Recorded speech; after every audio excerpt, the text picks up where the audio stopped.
Shout out mga ka-take care boom. Nandito na kami sa may Asinggan, malapit na sa Binalunan. At dahil nga makikita nyo sa harap, 4 lane.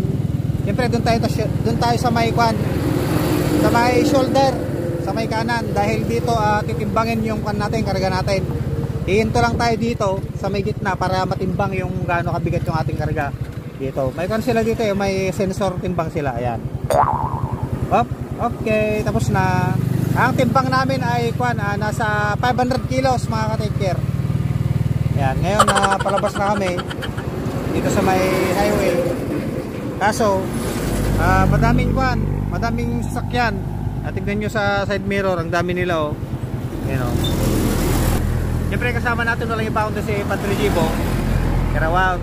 Ayan, maghatid kami ng punong kahoy. Ay kung pala kahoy lang, kahoy kay San Fredo sa may Rubio Rosario. Ito yung laman namin mga ka-take care oh. 500 kilos. 500 kilos yan mga ka-take care, 500 kilos.